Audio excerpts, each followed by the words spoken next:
Can you hear it now? So since I'm just realizing that all of my audio inputs were muted, I'm going to start over because that's probably important because nobody's heard anything I was saying. Thank you, Charles, for letting me know that. Okay.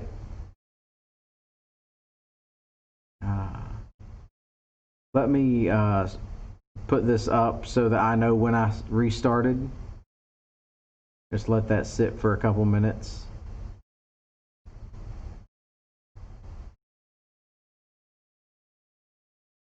Or I say a couple minutes, like 10 seconds. All right. Checking my audio inputs again. They're good.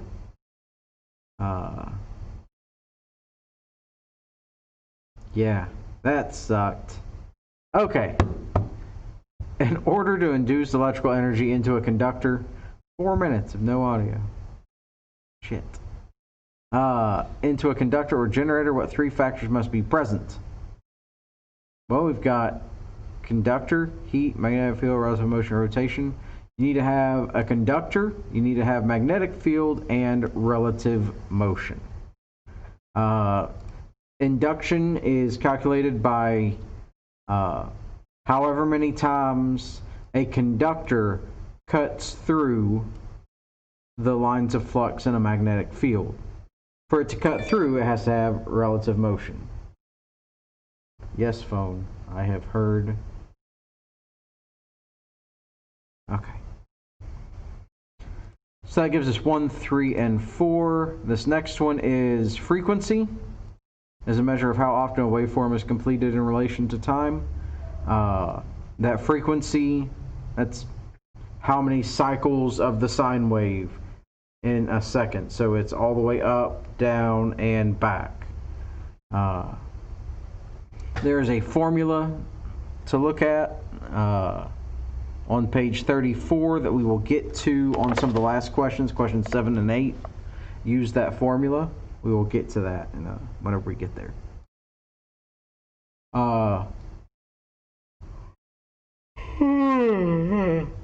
Excuse me. Identify the brush in the figure of the simple generator below. The brush is at D. See, it's got the arrow. That little square cube looking piece rides on the slip rings, which are these rings that are labeled C. So we got D. Next up is the armature windings. So if you look, B is pointed at these slightly grayer lines. Oh, that's better. So B is pointing at these slightly grayer lines on the screen. And that's the windings of the generator. A is going to be the magnetic poles. Yeah, magnetic field poles is A. That's the north and south. I sure hope y'all did good on this one. This one seems pretty straightforward, right? You got a huge north and south labeled. Oh, that's good. 2 of you. We can chalk that up just to mistakes. Identify the slip rings. So that's these. In a AC generator, you will have one side of the windings connected to one slip ring and the other side of the windings connected to the other slip ring. The brushes ride on the slip rings and pull the electricity off.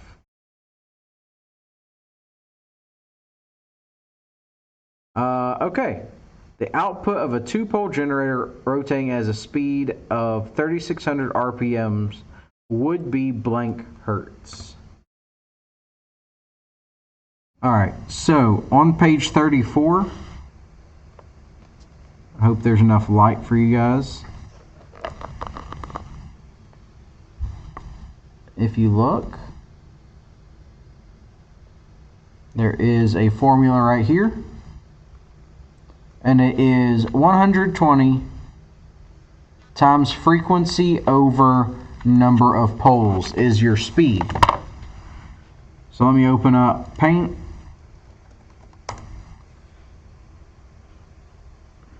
And let's get that written down.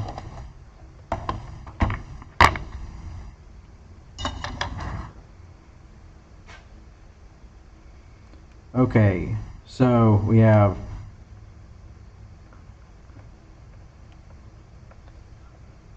speed is equal to, let's go back. Speed is equal to 120.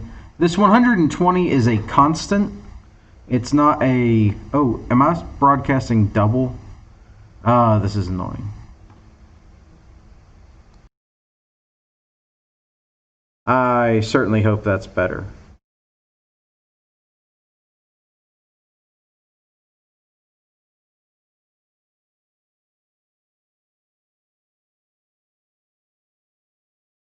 Okay. Hopefully that was only for a couple minutes. 120 times frequency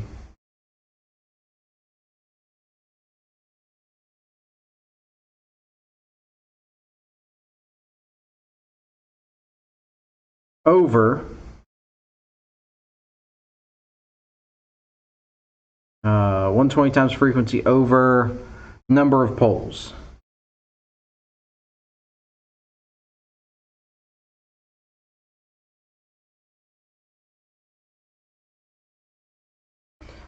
So 120 times frequency over number of poles.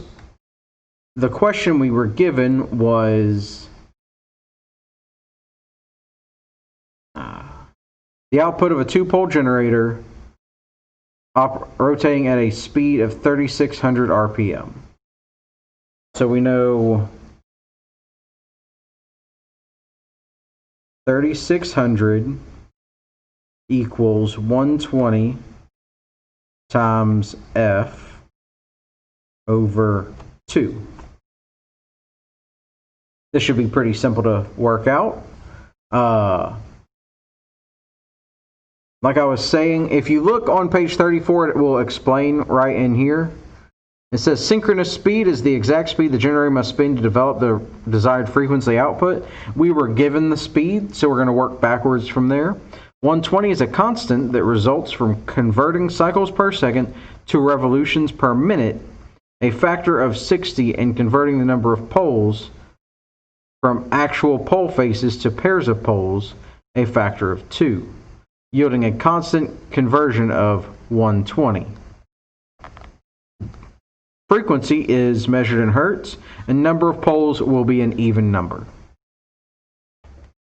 So 2, 4, 6, 8, something along those lines. All right, so with this, we're going to multiply both sides by 2. Let's multiply both sides by 2. That will cancel on this side and give us 7,200 equals 120 times F. Now we'll divide by 120. Divide by 120. I can't do that one in my head. We'll open up a calculator.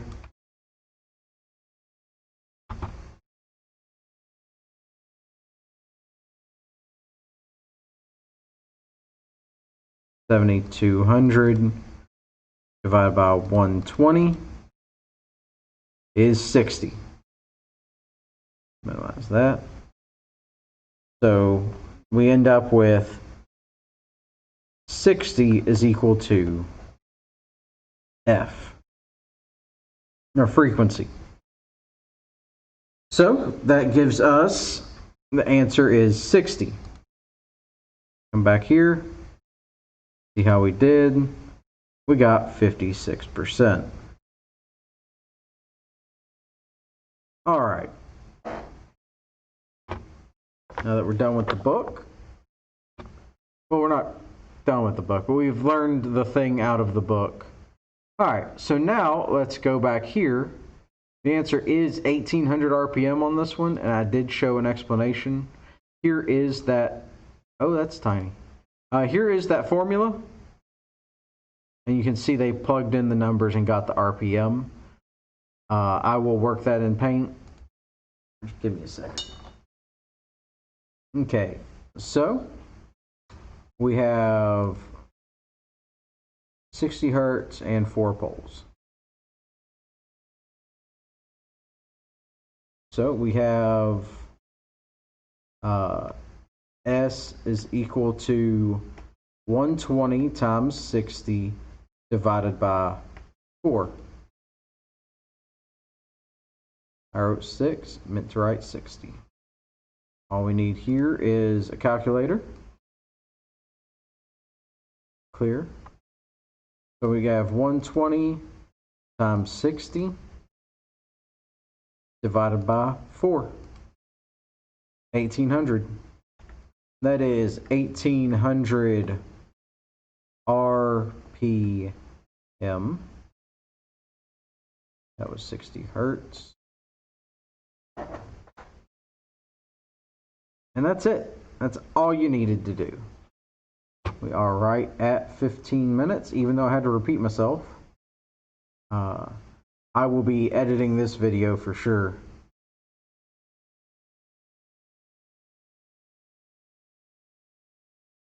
All right. Oh, and it's 1:59, so perfect timing. I will be putting up the next quiz in a moment. I will see you guys in a couple hours.